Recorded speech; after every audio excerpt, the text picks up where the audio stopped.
But mainly, man, it was like my homies, man, who were with Dollars and Deals, RP, my boy 4/5. He was like one of the ones who really pushed me and helped me to like structure my whole music thing. You know what I'm saying? Like, from starting off recording in a closet, you know what I'm saying, with just a little FL Studio, little Pro Tools, you know what I'm saying. So it's like, or you got your little Fruity Loops, whatever you might. The demo version, Logic, you know what I'm saying? It's like, so like it was really that because football was my main thing, right? Really? Okay. So that's what I did position first. was you? I was safety. I played free safety. Oh, you like to hit niggas? I like to hit. I like to knock shit loose. You know what I'm saying? Like real talk. Well, coach, send me on the blitz. Coach, I'm gonna go get him. You know what I'm saying? You're a real Florida boy. Yeah, so when you release these albums, right? So I'm looking at it. You got Mind, Body, Soul. Mm-hmm. How do you determine what song goes on Mind, Body, or Soul because it's a series? Yeah. How the hell do you how do you determine that? Like this is for the mind, this for the body, this for the soul. Yeah, well, I wanted the mind to be more of a thinking piece. So its memories inside never die. So it's some of the things that we may have dealt with that may have been good experience, bad experience. So it's more so a little bit more political, but it lives more so in the mind. You see what I'm saying? And then the body portion, which is to build to destroy you, I wanted people to have like a physical experience. So I wanted to align my divine masculine with the divine feminine and show you the balance of those two. So to me, that's what the body portion was. And the soul obviously is the sum of us lose, which is like, the collection piece of all of that. You see what I'm saying? Talking about the wins, the losses, the hardships, you know what I'm saying? The leveling up, the success of it. But basically speaking about the in-between time of like what happened once I got independent, because I really didn't tell that story about all the pain that I went through, you know what I'm saying? Yeah. Like the therapy that I had to go through, the falling down and getting back up. So all of that I went through is what I wanted to explain on the new Soul project. Yeah. Did you grow up in the church or like? Yeah. Okay. Yeah. Okay. Grew up singing in the choir too. Singing in the choir? How about that, bro? He's too spiritual. I'm feeling it right now, bro. I love it though. I love it. RP my grandmother, man. She was heavy in the church. My mother as well. Christian women. Man, God is great, bro. Yeah, So this show is watched by a whole bunch of dreamers, people that have a dream, they want to make it. Tell them, what would you say to someone? They about to start on a yellow brick road. Mm-hmm. They about to try to go become a global superstar rapper. Yes. And they ran into you. Yes. What's your advice? I'm gonna try to get a deal. I wanna go get signed. I'm gonna do this. What would you tell them? Fall in love with the process is what I would tell them. Fall in love, right? With the ups, the downs of it, like it's gonna be there. Like expect the ups and downs, right? Yeah. But to take every loss as a lesson. Yeah. And I would say to any artist or anybody to empower yourself so you can bring value. You know what I'm saying? Like always create value within yourself, and that's what this game is about. So I'm always like going back to creating the project. What I was telling you about those principles is making sure you still have those valuable records, those records that can possibly cross. You know what I'm saying? Yeah. Still speak to that certain group and not just say, oh, because I'm independent. But so that's what I would tell people is create value in yourself. So when you do, you can structure your deal. You can make it look like how you want it to look, and then you can present it to them. Yeah. And then they can redline it. You see what I'm saying? So that's what I would say, man. Mainly is what I teach people. It's just, man, empower yourself, no matter what that is. Learn the process. Yeah. I don't give a fuck enjoy if the you, process. if you don't have to do it. Learn what your lawyers know. Yes. Because even if you don't understand it, which most of the time you won't, you can remember it and hold them accountable. Yes. So that's how I learned the business. Like the lawyers would tell me one thing and then I'd be like, yo, well, let's do this. And he's like, oh, you can't do that. And I'm like, well, you told me that. And he's like, oh, yeah, I did. Maybe they can. You know what I'm saying? It's like you almost got to make sure if they know you holding the information, they're going to talk to you differently. Yeah, come on. Like come on. You know, like if they know, hey, Acehood listens, he understands. Don't say too much to him. The guy's smart. Exactly. What you know. So it's like a new house, bro. It's like a new house, right? You want to learn every crevice of it as you put the furniture in it and you do certain things, you put the pictures up. That's how I see it. It's like you want to know what the back end looks like, what it takes to do ads, what it takes to set up Spotify, what it takes to do certain things, like what assistance, like what do you need in order to be successful? You see what I'm saying? Yeah. Like that's the main thing. And then you move from there. Like, all right, what do I need in order to make me first and foremost? And to me, once you meet that goal and that, it's like then you become powerful on your own. So it's like you straight with or without a label, you can continue to build your thing.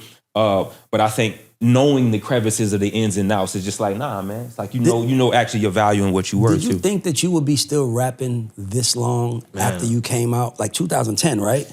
09 freshman class. 09 freshman. Yeah. It's like they sold us that rap was a young man's game, and I think we had to get into it to realize it's a man's game. Right. Usually it's only a young man game because only young men cared. Right. But if you was raised in it and you 40, you still care about it like you was 16. Yes, sir. Right. So what I was really trying to go is that because it's a young man game, we saw Clips drop their album, we saw all this stuff going on. Like, where do you see rapping at? As an elder statesman, like, is Soul your last album, or we gonna get another series? Like, it's like, are you going? Because I don't think you're gonna stop. Like, I can look at your eyes and your teeth. You look like you ready to run a fucking marathon right now. So I'm like, did you think?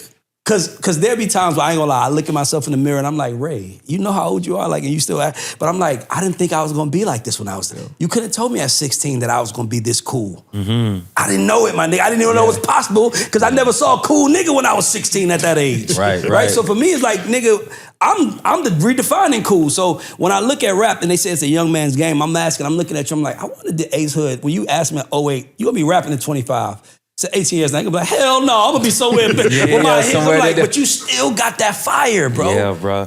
So to answer your question, the first one, I didn't think so. I didn't think it's a little bit, it's tricky around there because, I'm 37, right? Yep. So for me, even as I was a younger artist, I still seen older artists who were still going and still putting out great music. Yeah. So I knew that there was like, I knew the life right. You see what I'm saying? I'm watching Jay, I'm watching the guy, I'm watching the greats still go and still drop albums.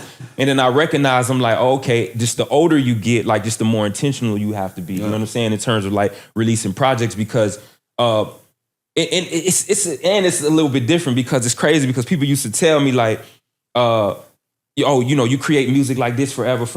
And this is what I want to say too. It's why I wanted my own situation to start to tell a different story, because I believe as an artist, you can almost get trapped into an identity. Yes, like if you've been selling dope your whole career, like you got to continue doing that, which is people are going to expect that energy from you. Yep. So like say, you couldn't necessarily go my route in terms of the healing process unless you see what I'm saying? Like, really which might be, sometimes it's a little tricky because it's like, hold on, you've been giving us this. You don't talk about da-da-da-da-da. Now your audience might not want to translate with you. Your audience. So for me, I was very mindful of like, I want my audience to translate. Yeah. You see what I'm saying? So recognizing what I did as when I was a youth to like moving up to when I was older, I'm like, all right, like I'm still in touch with the people. Yeah. I'm still in touch with these artists. I'm still in touch and I know what's happening. So for me, I'm like, even more now so than ever, bro. I feel like I got more now to offer them than I do. You see what I'm saying? Exactly. It's like you're a man now. So now I can give y'all talk a lot more. More conversation. I can give you so much more of that, dog, as opposed to like when you a youth, man, it's the freedom that they really love with these labels. You know what I'm saying? You don't have, naturally, you might not have any kids or anything like that. You can do whatever like you can do. Yeah, you're more free and you don't know yet. You still develop into a man, so they take advantage of like, that youthful mind of not knowing, right? So for me, I just recognize of just like, all right, bro, if you're gonna continue doing music, I did have that conversation with myself and then look in the mirror of like, bro, if you're gonna do it, you can't speak from this place. You gotta do it like, that's what I was asking. Like, I'm like a lot of artists, I think, quit because they just don't know how to develop themselves. Yep. They just don't know how to sit down and say, okay, I know the first 5 years of my career, I was a dope boy, but I'm not that anymore. I can rap about so many other things. And you can bring that in. And I mean, like when Jay-Z's 444 album, bro, like the way he explained being a husband and losing his wife, and it was like on some man shit, we need that in hip hop. Yeah. I was about to go there, like, we don't talk enough about wives. It's a famous saying, nobody has ever gotten in trouble taking his wife somewhere. Hey, son got arrested in the club last night for fighting, Where was his wife? She wasn't with him. That's why I am. You know what I'm saying? So like we didn't, as a young man, I didn't see husbands being cool in hip hop. Like it was almost like the player lifestyle. Yeah. And now I'm loving this renaissance of black men loving their wives. Yeah. Like unapologetically, like on camera. Like, do you think you would do that if you were signed to a major? Or is it an independent thing? Because that's how they think. Like, we don't need the people knowing that you're in a relationship right now. It's like, that's my wife. To be fair, if I would have stayed on the major label thing, I wouldn't have found my wife. Wow. How did you meet your wife, if you don't mind me asking? Yeah, I want to know this clear. There's a lot of niggas signed right now that's like, you ain't gonna get no wife on me. I need you to pay attention to this. Yeah. Real talk. Like, because of the who I was being created to be, right? in an artist, right? It's we can be very selfish as people, right? Yeah. That everything's evolves around us. So most of the time there would be no real space for a wife to exist. Yeah. Especially because it's just like, it's the idea of you being at the helm and you being the biggest thing. Like, right. So as an artist, there are people who wait hand and foot for you. Like when I go and I travel, everything. So when you start to kind of attach that to yourself,